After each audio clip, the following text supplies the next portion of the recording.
I've always liked the isolation of trucking.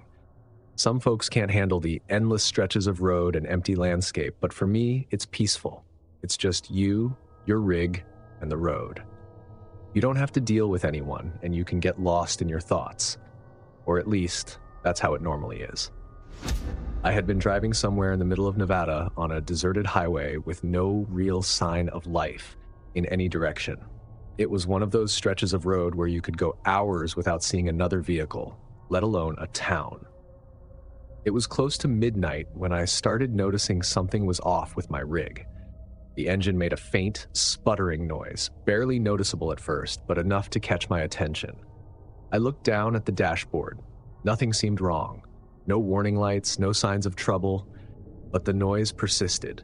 A quiet, irregular cough from the engine, as if it were struggling. I had another 2 hours before the next truck stop, but I figured I'd make it there before anything serious happened. At least, that's what I thought. About 20 minutes later, the sputtering turned into a full-on stutter, and before I knew it, the engine just died. The truck coasted to a slow halt on the side of the road, the hum of the engine fading into nothing, leaving me in the oppressive silence of the night.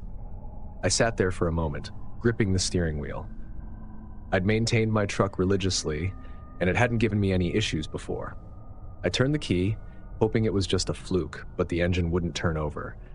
Just that awful clicking sound of a dead engine. Great. I flicked on the hazard lights and stepped out of the cab. The night air hit me like a wall of heat, even though it was well past sundown. Desert nights are supposed to be cool, but there was something strange about the air. I popped the hood and grabbed my flashlight from the toolbox, shining it over the engine. I'm no mechanic, but I know enough to spot the basics. Everything looked fine.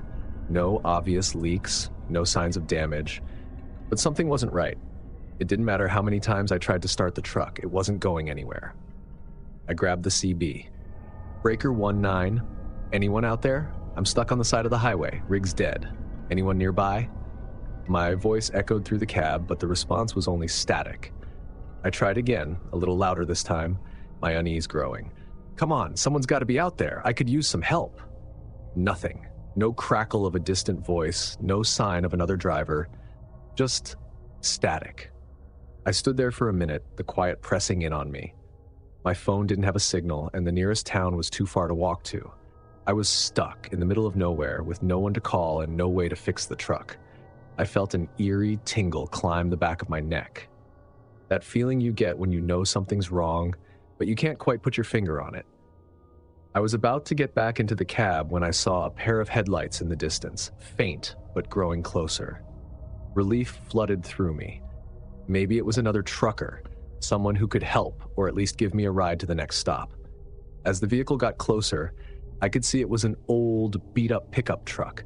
It rolled to a stop a few yards ahead of my rig, and a man stepped out. He was tall and lanky, his clothes worn and dusty, like he'd been on the road for days. There was something about him that immediately put me on edge. "You need some help?" he asked, his voice gravelly and low. For a second, I wasn't sure how to respond. Something about him felt off, but what choice did I have? I was stranded in the middle of nowhere, and I couldn't afford to be picky. "Yeah, my truck broke down," I said, forcing a smile. "I'm not sure what the problem is. It just died." The man nodded slowly, his eyes flicking toward my rig. "Mind if I take a look?" I hesitated, but what was I going to say? No? I was stuck, and this guy was the only person around. "Sure, go ahead." He walked over to the truck, moving with a strange, deliberate slowness, and I felt my unease grow. He didn't ask any questions about the truck, didn't seem all that interested in the engine. He just stood there, peering under the hood, his back turned to me. Something about the whole situation felt wrong, like I was missing something obvious. The hair on my arm stood up, and I took a step back, trying to keep some distance between us. The man stayed under the hood for longer than seemed necessary. He wasn't moving much, just standing there, his head tilted slightly as if he was listening to something. I shifted on my feet, feeling more uneasy. "See anything wrong?" I asked, trying to break the silence. He didn't respond at first, just stood there, still as a statue. When he finally turned to face me, "Looks like you're in a bit of trouble," he said, his voice low and almost amused. "But I can help. There's a place not far from here, just off the highway. I've got some tools there. We can tow your rig and get you fixed up. My gut was shouting at me to refuse. There was something in his voice, something in the way he looked at me that felt wrong, like he wasn't offering help at all, but something else, something darker. I appreciate the offer, but I think I'll just wait for a tow. Shouldn't be too long before someone comes by. The man's eyes narrowed slightly. For a moment, we just stood there, staring at each other in the dim light from my truck's headlights. "You sure?" he asked, taking a step closer. "It's a long way to the next town. Could be hours before anyone else comes through." I could feel my heart beating in my throat. Something was very wrong here, and I knew it, but I couldn't afford to show fear. Not yet. "I'm sure," I said, forcing a smile. "Thanks for stopping, though." The man stared at me for a long moment, his eyes cold and calculating, like he was weighing his options. Then, without another word, he turned and walked back to his truck. But the way he did it, slow and deliberate, made it clear this wasn't over. I watched as the man climbed into his truck, but he didn't drive away. He just sat there, his engine idling. I backed up toward the cab of my rig, my hands shaking as I fumbled for the door handle. I climbed in and locked the doors. The man's truck hadn't moved. He was still sitting there, waiting. I tried to tell myself it was fine, that he'd leave soon, but the uneasy feeling in my gut wouldn't go away. It felt like he was planning something, like he was waiting for the right moment. Minutes passed, then an hour. The man's truck still hadn't moved. My palms were slick with sweat, my nerves fraying with every second that ticked by. Suddenly, the man's truck lurched forward, pulling up alongside my rig. My stomach twisted with dread as I saw his silhouette through the window, his face illuminated by the dim glow of his dashboard lights. He was watching me, his expression unreadable, but there was something in his eyes that gave me an eerie, chilling feeling. He rolled down his window and leaned out. "You sure you don't want that help, buddy?" I didn't answer. My heart was pounding so hard I thought it might burst out of my chest. I reached for my phone again, hoping against hope that I'd somehow gotten a signal, but the screen was still blank. The man got out of his truck, leaving the engine running, and started walking toward my door. My hands fumbled for the keys, desperately trying to start the engine, but the truck still wouldn't turn over. As he drew closer, panic surged inside me. That same slow, deliberate walk that had set off alarms in my head from the start. I grabbed the tire iron from under the seat, gripping it tightly in my trembling hands. If he tried to get in, I'd have to defend myself. There was no other option. He reached the door and knocked, hard. "Open up," he said, his voice low and menacing. "Let's have a talk." I didn't move, didn't breathe, just sat there, clutching the tire iron, my pulse roaring in my ears. He knocked again, harder this time. "Don't make this difficult." The truck's engine still wouldn't start. My mind raced, trying to figure out what to do, but there were no good options. I was trapped. Then, just as he reached for the door handle, I heard the sound of another engine in the distance. Headlights appeared in my rearview mirror, and I felt a surge of hope. Another truck was approaching, its lights cutting through the darkness like a beacon. The man froze, his hand still on the door handle, his eyes narrowing as he looked over his shoulder at the approaching vehicle. For a moment, I thought he was going to try to break in anyway, but then he turned and walked back to his truck. Without another word, he climbed in, slammed the door, and peeled out, speeding off into the night. The other trucker pulled up behind me. I was too shaken to get out at first, too stunned by what had just happened. But eventually, I forced myself to step out, to wave down the driver. He was a fellow long-haul trucker, just passing through. When I told him what had happened, he offered to stay with me until a tow truck arrived. I don't know how much time passed before help finally showed up, but the man never came back. I've been driving trucks for years, but that night was the closest I've ever come to real danger. The man on the highway may have seemed like he was offering help, but I know now that his intentions were anything but good. And to this day, whenever I'm driving through a deserted stretch of highway, I keep my eyes on the road, and I never, ever stop for strangers.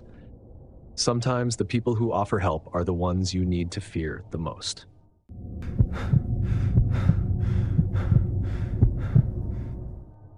For close to 2 decades, I've been on the road. As a long-haul trucker, you get used to the solitude, the long hours, and the isolation that comes with it. I've driven through every kind of weather on roads that seemed like they stretched forever and into towns so remote they barely existed on a map. But in all those years, there's only one particular night that continues to haunt my nights. I was on a cross-country haul from Arizona to Georgia. It was late October, and I'd just made it past the New Mexico border when I realized I needed to pull over for the night. I'd been on the road for nearly 11 hours straight, and my eyelids were getting heavy. You know the feeling. Your brain starts to slow down, and before you know it, you're nodding off at the wheel. Not safe. I wasn't near any major truck stops, though. Just a long, empty stretch of highway with nothing in sight. I figured I'd keep an eye out for the next rest stop and pull over there for a few hours of sleep. It wasn't ideal, but I've done it plenty of times before. That's when I saw the sign.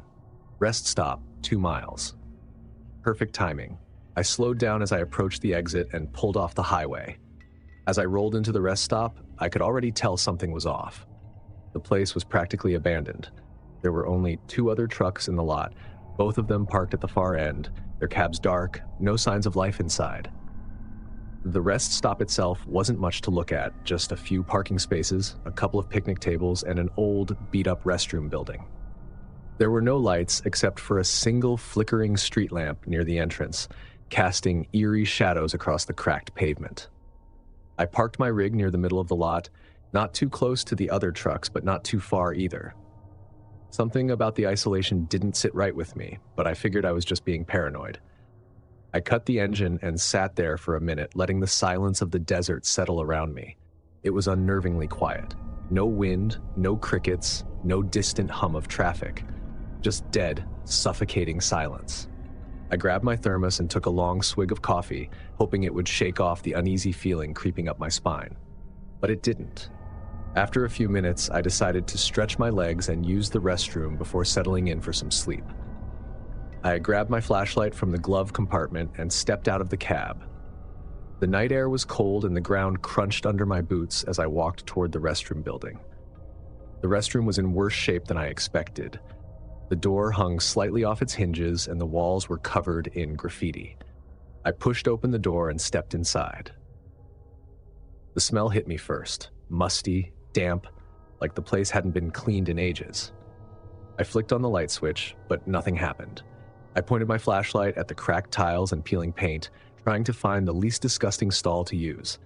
As I was doing my business, I heard it. The sound of footsteps. Soft at first, then louder, like someone was walking slowly around the building, circling it. I froze. The rest stop had been empty when I pulled in. No other cars had arrived, and the trucks parked at the far end were still dark and silent. So who the hell was walking around? I quickly finished up and stepped out of the stall. I listened carefully, straining to hear, but the footsteps had stopped. Maybe it was just my imagination. Maybe it was the wind or an animal or something else.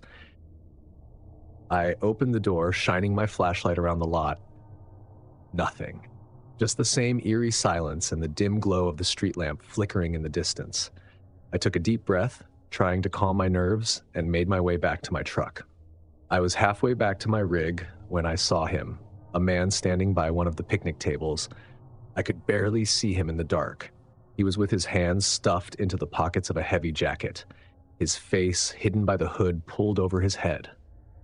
I stopped in my tracks, my heart skipping a beat. He hadn't been there when I'd gotten out of my truck. I was sure of it. I hadn't seen or heard anyone else when I pulled in. So where had he come from? I kept my flashlight trained on him, but he didn't move. He just stood there, completely still.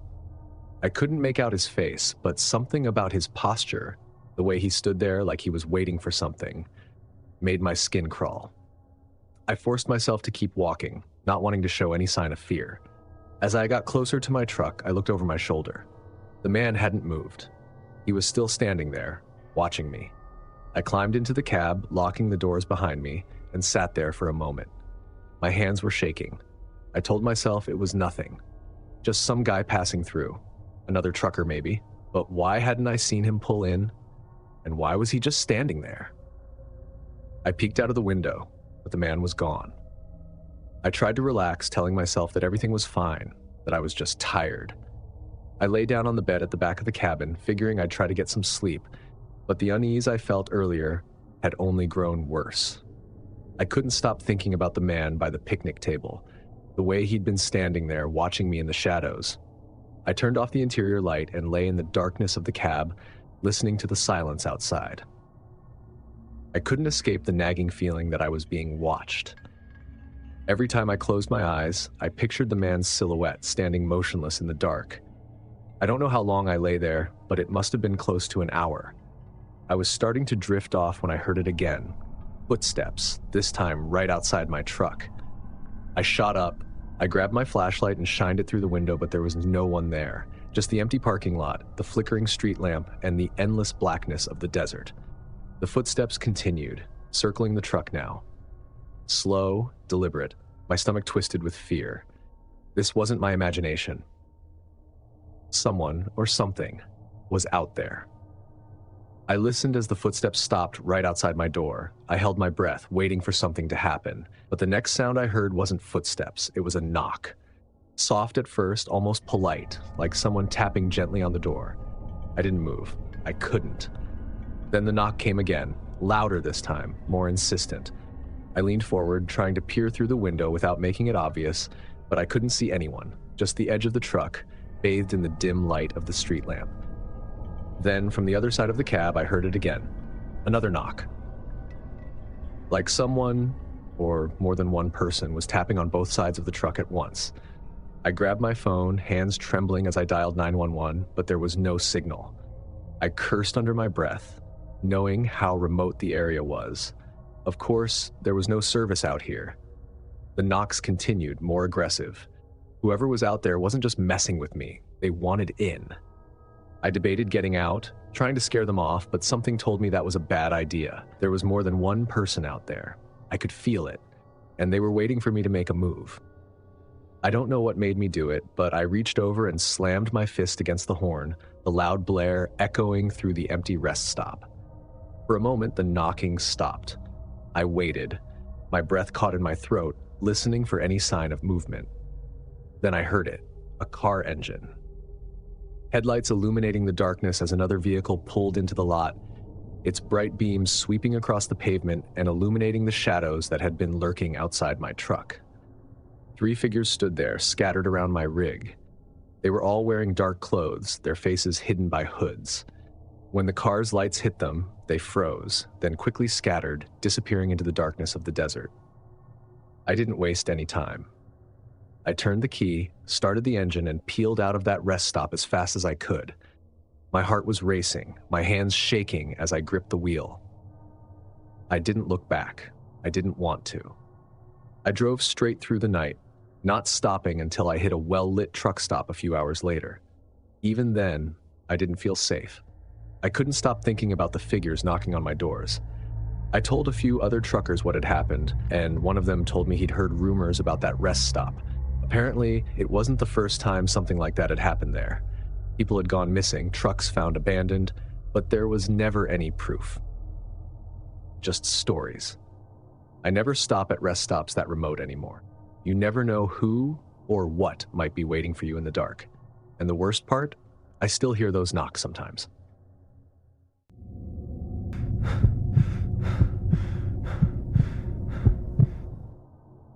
I've been a trucker for over 20 years, and let me tell you, I've seen some strange things out on the road. Long stretches of highway at night can play tricks on your mind. Sometimes you see shadows that aren't really there, or your tired eyes start to blur reality. You get used to the isolation, the endless miles of nothingness, but there was one night, one stretch of road that I'll never forget. It was a late November night, and I was hauling a load through Texas, heading down a remote highway that cut through miles of empty desert. The road was as straight as an arrow, with no towns for miles, no gas stations, no rest stops, just pitch black on either side of me. I usually don't mind the solitude. It gives me time to think, to clear my head. But that night, something felt off. The air was heavy, the kind of weight that sits on your chest and makes it hard to breathe. My headlights illuminating nothing but the cracked asphalt in front of me. I looked at the clock on my dash, 11:47 p.m. I still had a few hours to go before I'd planned to pull over for the night, but I wasn't feeling tired. There was an uneasy energy in the air that kept me alert, like my body knew something was coming before my mind did. It must have been another hour of driving when I first noticed the car. At first, it was just a pair of headlights in my rearview mirror, far in the distance. I didn't think much of it. It's rare to see other vehicles out on roads like these at that time of night, but it's not unheard of. Maybe another trucker, maybe someone driving cross-country. I kept an eye on it, though. It's a habit I picked up over the years. Knowing what's behind you is just as important as watching what's in front. But the car didn't seem to be gaining on me. It stayed back, keeping the same distance. After about 20 minutes of this, I started to get a little suspicious. I'd been driving at a steady pace, around 65 miles per hour, and any car behind me should have caught up by now or at least gotten closer. But this one stayed exactly where it was. I did my best to dismiss the discomfort growing in the pit of my stomach. I told myself it was just some guy who didn't want to pass, maybe nervous about being out here alone. Still, I couldn't help looking back at the mirror every few minutes, waiting for the car to either speed up or fall behind. But it didn't. It just stayed there. Another 30 minutes passed, and the car hadn't budged. My palms were starting to sweat, and I couldn't focus on the road ahead of me. All I could think about was those headlights in my mirror. My heart started beating faster, even though nothing had really happened yet. But something deep down was telling me that this wasn't normal. This wasn't just some guy driving through the desert at night. There was something wrong. I took a deep breath, trying to steady myself. I'd been through worse. I'd driven through blizzards, nearly jackknifed on icy roads, and been stuck in dead zones where I couldn't get help for hours. This was just my imagination, I told myself. But no matter how many times I tried to push the fear aside, it kept creeping back in like a cold hand gripping the back of my neck. I turned up the radio, hoping to drown out my thoughts, but all I could find was static. Of course. Out here, stations are few and far between. I switched it off and tried to focus on the road, but that damn car was still in my mirror, a pair of unwavering eyes that never blinked. I'd had enough. I decided I was going to slow down and let the car pass me. If this guy was just messing with me, I'd call him out. If not, maybe he'd finally get the hint and go around me. I eased off the gas and watched the car in the mirror, expecting it to get closer, but it didn't. I slowed down more, down to 50 miles per hour, then 40. The car stayed exactly where it was, not getting closer, not falling behind. My heart was racing now. This wasn't possible. I slowed down even more until I was barely crawling along at 30 miles per hour. But still, the headlights in the distance didn't move. It was like they were glued to that spot in the mirror. What the hell was going on? I pressed the brakes, bringing my truck to a complete stop in the middle of the road. I sat there, staring into the rearview mirror, waiting for the car to catch up. But when I looked again, it was gone. The road behind me was empty. No headlights, no car, just darkness stretching out for miles. I leaned forward, squinting into the mirror, trying to see if the car had turned off or maybe pulled over somewhere I hadn't noticed. But there was nothing. A car couldn't just disappear like that.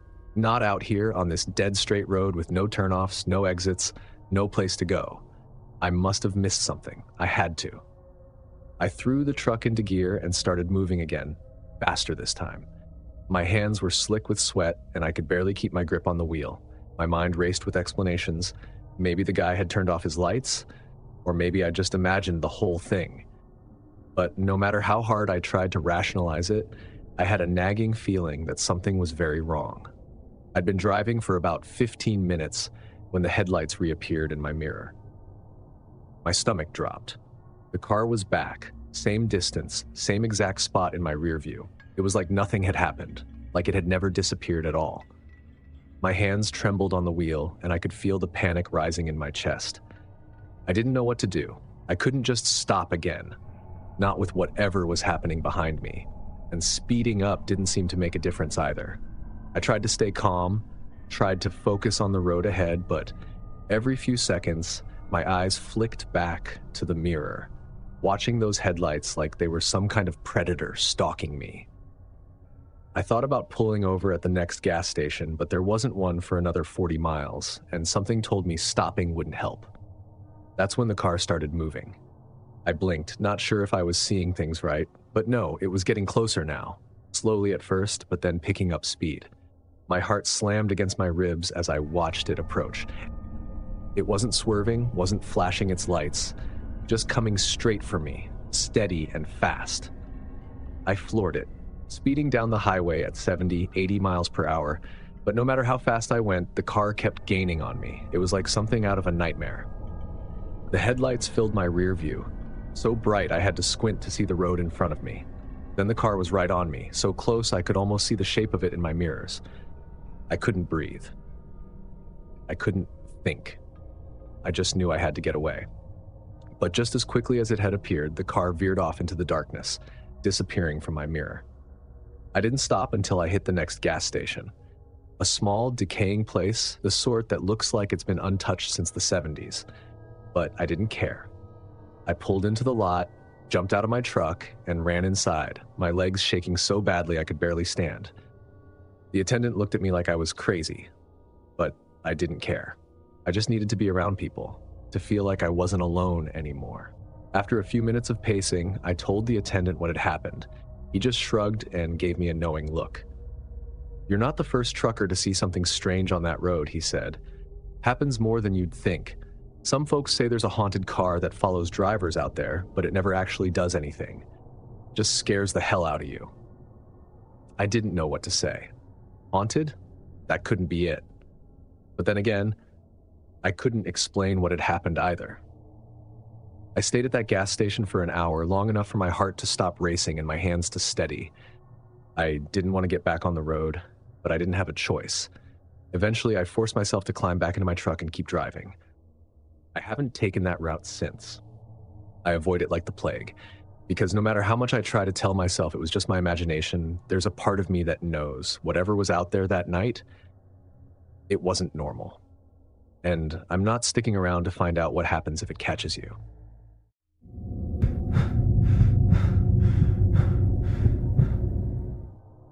I like to think of myself as a person who values practicality. Working long-haul trucking for as many years as I have, you deal with things head-on. Flat tires, bad weather, endless nights on empty highways. But there was one night, one stretch of road, that still haunts me to this day. It was about 6 years ago, and I was driving through the Appalachian Mountains. I'd been on the road for hours, running a late-night haul from North Carolina up into West Virginia. The job was simple enough. Pick up the load, drive through the mountains, and deliver by morning. I'd done the route a dozen times before, and I wasn't expecting anything out of the ordinary. But that night, let's just say, something was different.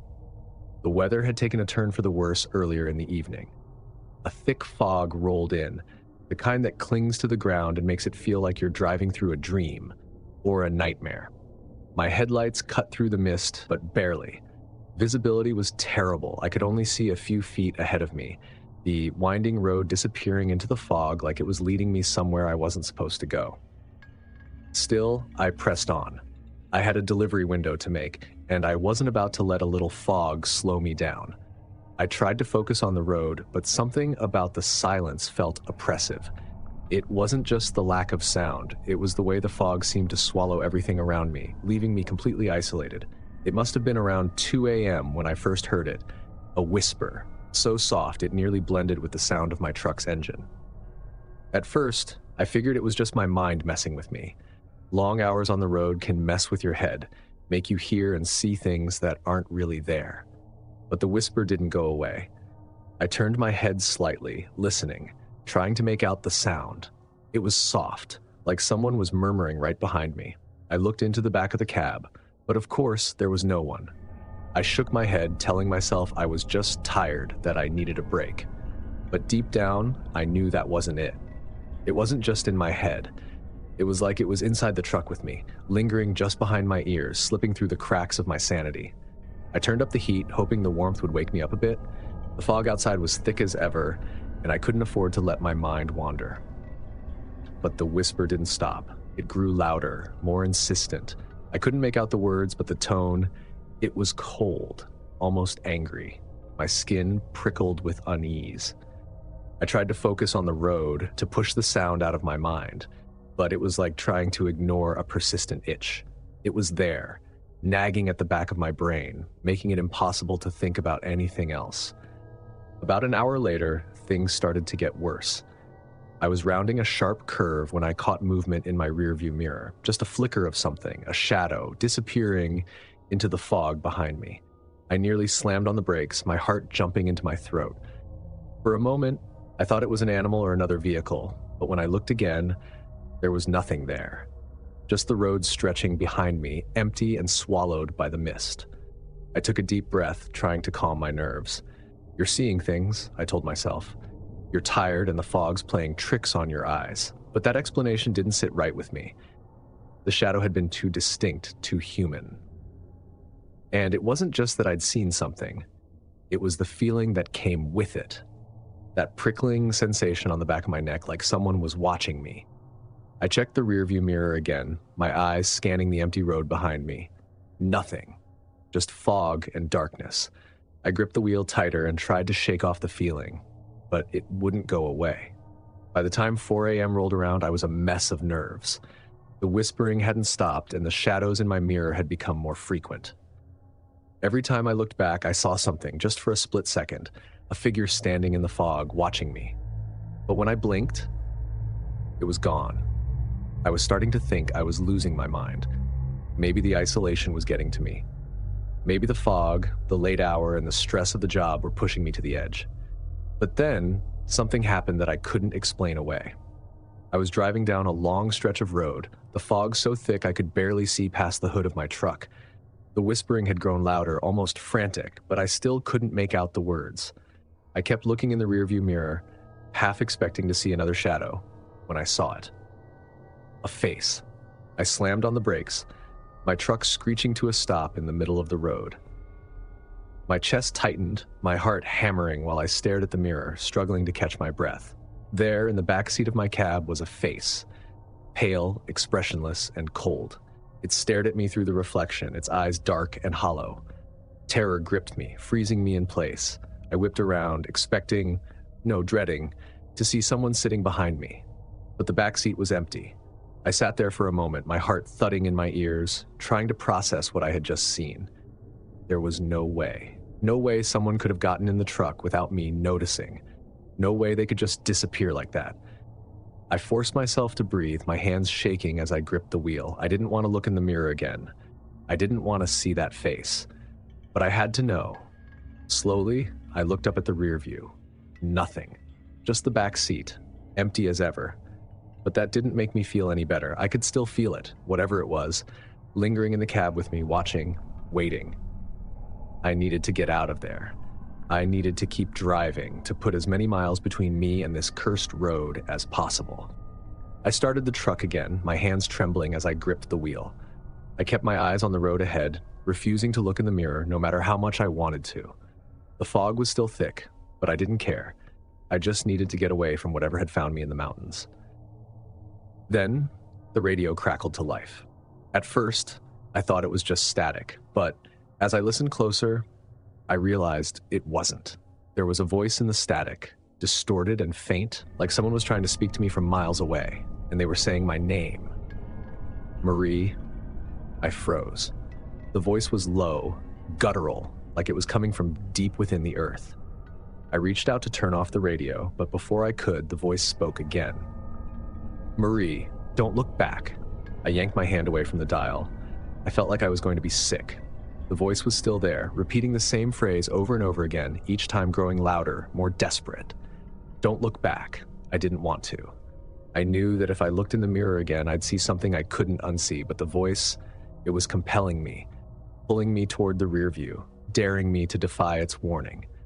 My hand trembled as I reached up, my fingers brushing the edge of the mirror. I had to know. I had to see. Slowly, I adjusted the mirror just enough to catch a glimpse of the back seat. And there it was again, the face, just staring at me. I slammed the mirror back into place and floored the gas pedal, speeding down the fog-covered road at a dangerous pace, but I didn't care. I needed to get away. The voice on the radio had grown louder now, a cacophony of distorted sounds, all screaming the same thing. Don't look back. I didn't dare. I kept my eyes on the road ahead, even as I felt the cold presence in the cab grow stronger, as if the face was moving closer, inching toward me. My hands shaking so badly I could barely control the wheel. I had no idea where I was, no idea if I was still on the right road. All I could see was fog and darkness, the world outside my truck disappearing into the mist. The voice on the radio crackled, sputtered, then went silent. For a moment, there was nothing but the sound of my engine and my ragged breathing. And then, just as suddenly as it had started, the fog lifted. I kept going for hours until I made it to the next town. I pulled into a diner parking lot, my hands still trembling as I cut the engine. I sat there for a long time, trying to steady my breathing, trying to convince myself that what had just happened wasn't real. But no matter how hard I tried, I couldn't get rid of the sense that it really was. I didn't tell anyone what had happened. Who would believe me? A ghostly face in my rear view, a voice on the radio warning me not to look back. It sounded insane, even to me. But I know what I saw. I know what I heard. And to this day, I haven't driven through those mountains again, because no matter how much time passes, I can't forget that face. I can't forget the way it stared at me. I still hear the whisper sometimes late at night when I'm alone on the road. Don't look back. And I never do. If these stories sent shivers down your spine, don't forget to hit that like button and share the fear with your friends. Subscribe for more terrifying stories from the darkest corners of the road. Turn on the notification bell so you never miss an upload. You won't want to. Stay safe out there, because sometimes what's lurking in the shadows is all too real. Thanks for watching, and drive carefully. I'll see you in the next nightmare.